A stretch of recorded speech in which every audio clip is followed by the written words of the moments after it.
Assalamualaikum warahmatullahi wabarakatuh. Waalaikumsalam. Innal hamdalillah nahmaduhu wa nasta'inuhu wa nastaghfiruh wa na'udzu billahi min shururi anfusina wa min sayyiati a'malina. May yahdihillahu fala mudilla lahu wa may yudlil fala hadiya lahu.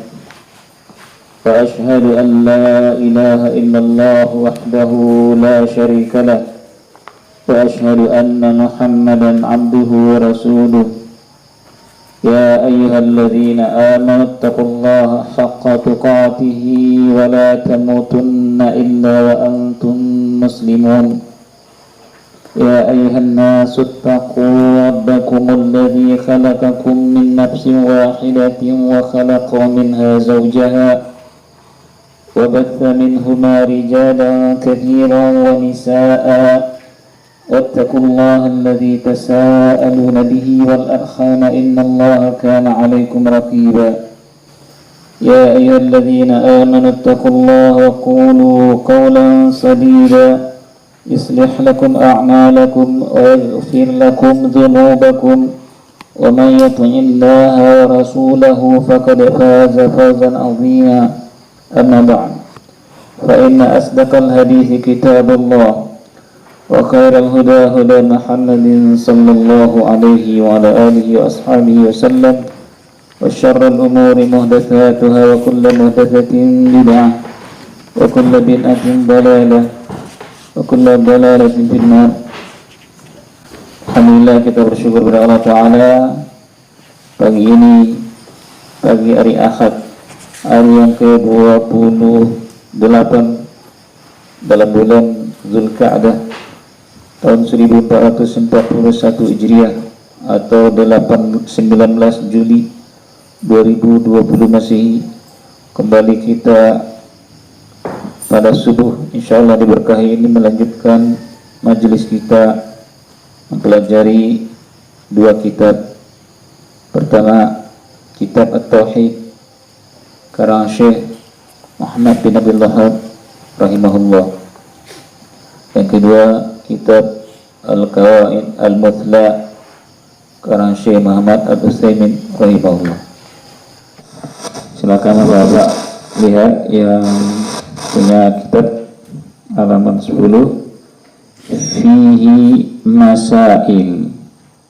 Fihi artinya dalam bab bahasan ini. Jadi judul bab kita ini adalah Kitabut Tauhid. Ini bab pertama dari beberapa ayat dan hadis. Dalam kajian potongan ini, fihi masail, di dalamnya ada masail. Masail itu bentuk jamak dari mas'alah. Masalah kalau bahasa kita boleh jadi persoalan. Jadi fihi masail, padanya beberapa masalah. Al-ula, masalah yang pertama, al-hikmatu fi khalqi al-jinni wal insi. Hikmah dari penciptaan jin dan manusia. Kalau di kitab yang di tangan bapak-bapak itu fi. Kalau di kitab yang asli di tangan saya yang syarah Syekh Muhammad Utsaimin itu dibuatnya min. Tapi pada prinsipnya maknanya sama. Kalau min berarti dalam, dari. Kalau fi dalam. Hikmah dalam penciptaan jin dan manusia. Apa maksudnya? Hikmah yaitu rahasia. Asal katanya hukum, keputusan atau ketetapan. Jadi Allah tetapkan penciptaan manusia, ada sesuatunya, ada maksudnya, ada rahasianya. Kata Syekh Muhammad Al-Utsaimin, penulis kitab itu Syekh Muhammad bin Abdul Wahhab, mengambil masalah pertama ini dari firman Allah Ta'ala surat Az-Zariyat ayat 56. Jadi saya ulang, hikmahnya adalah al-hikmatu fi khalqil jinni wal insi, bahasanya tentang ibadah, tauhid, diambil dari firman Allah Ta'ala surat Az-Zariyat ayat 56, wa ma khalaqatul jinna wal insa illa liya'budun, dan tidaklah aku ciptakan jin dan manusia. Alif lam menunjukkan semua jin dan semua manusia diciptakan untuk beribadah. Hikmah dari penciptaan adalah untuk ibadah. Kita lihat keterangan lagi Syekh Muhammad Utsaimin, fa'ufal hikmatu min ibadatillah la yatamatta'una bil ma'akil wal masyarib wal manakih. Hikmah penciptaan fal hikmatu hiya ibadatullah. Tujuan atau rahasia penciptaan jin manusia adalah semata-mata ibadah pada Allah, bukan agar bersenang-senang dengan makanan, minuman, dan menikah, hubungan seks dan sebagainya. Jadi penciptaan kita hanyalah untuk ibadah. Ini sangat prinsip. Al-mas'alatu tsaniyah, persoalan yang kedua, annal ibadata hiya at-tauhid. Sesungguhnya ibadah itu adalah tauhid. Ibadah adalah tauhid. Ibadah itu penghambaan, sedangkan kita hamba Allah. Allah satu, hanya Allah pencipta. Jadi kalau betul-betul beribadah, maka ibadah itu hanya untuk Allah, karena Allah satu, Allah pencipta. Kita lihat keterangan di sini Syekh Muhammad Utsaimin, ay annal ibadata mabniyatun ala tauhid. Karena ibadah itu dibangun di atas tauhid, dibangun di atas, berarti di bawahnya tauhid, di atasnya tegak ibadah, pondasinya tauhid. Tujuan ibadah adalah tauhid, ibadah aplikasi tauhid, perwujudan tauhid. Mabniyatun ala tauhid. Jadi berdasarkan ini, kalau ada hal-hal yang tidak benar dalam ibadah, kesyirikan dalam ibadah, ini telah keluar dari pondasi. Keluar dari pondasi ya karam. Seperti bangunan saja, keluar dari pondasi ya amruk, tidak berdiri atas pondasi, tidak kuat. Begitu juga sibuk orang beribadah tapi tidak murni kepada Allah, ada unsur syirik di sana, ya amruk. Allah tidak terima kesyirikan. Di sini Syekh Muhammad Utsaimin membuat hadis riwayat Imam Muslim dari Abu Hurairah radhiyallahu anhu. Rasulullah sallallahu alaihi wasallam bersabda, qala Allah Ta'ala. Jadi Nabi bersabda, qala Allah Ta'ala. Allah Ta'ala berfirman. Berarti ini termasuk apa? Hadis apa namanya? Hadis Qudsi. Hadis Qudsi adalah firman Allah Ta'ala yang Nabi menyampaikan, Allah sampaikan ke Nabi, Nabi menyampaikan dengan redaksi kata kalimat dari Nabi. Kalau Al-Quran dari Allah semua, kalau hadis Qudsi kalimatnya dari Nabi. Sangat banyak hadis Qudsi di dalam kitab-kitab hadis. Kata Nabi, qala Allah Ta'ala, Allah Ta'ala berfirman, ana aghna syuraka 'ani syirki. Aku adalah sekutu-sekutu yang paling kaya dari aghna syuraka, sangat tidak butuh kepada kesyirikan. Jadi kalau ada orang bersekutu, Allah sangat tidak butuh. Man amala amalan asyraka fihi ma'i ghairi.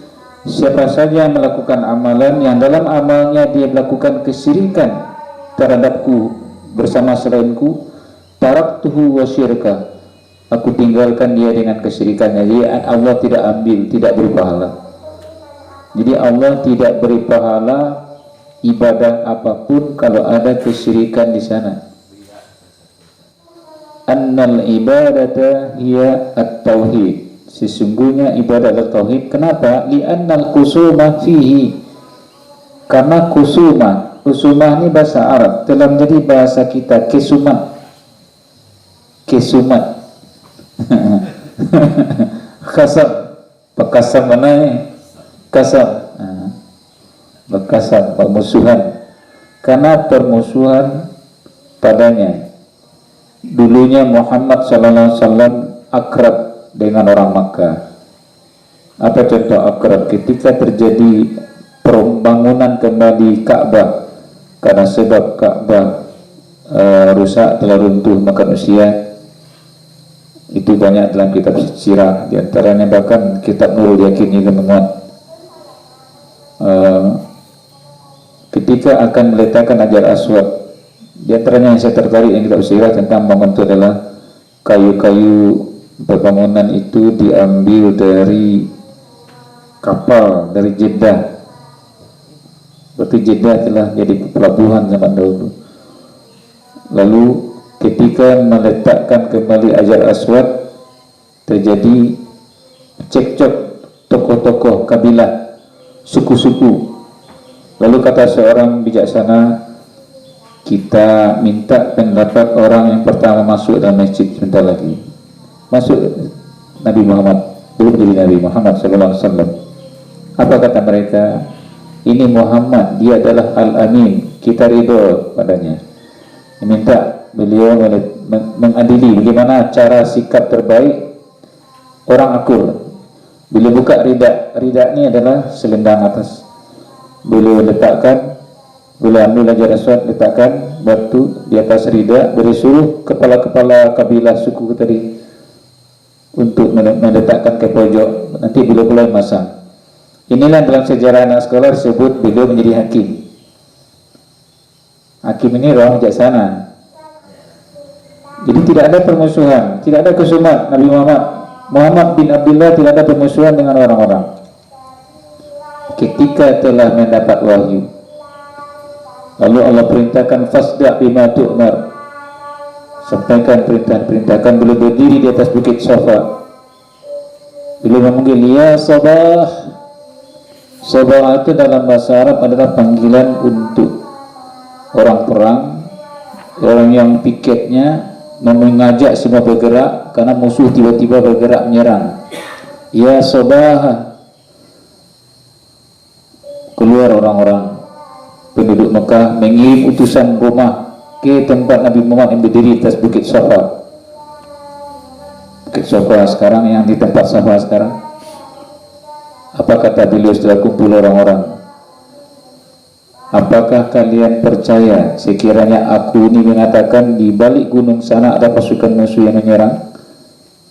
Mereka katakan kami percaya, kami belum pernah dengan kau berdusta. Berubah. Setelah itu terjadi perubahan. Ketahuilah aku Rasul yang diutus menjelang hari kiamat, yaitu la ilaha illallah. Baru di situ terjadi kesumat, benci. Apa kata Abu Lahab?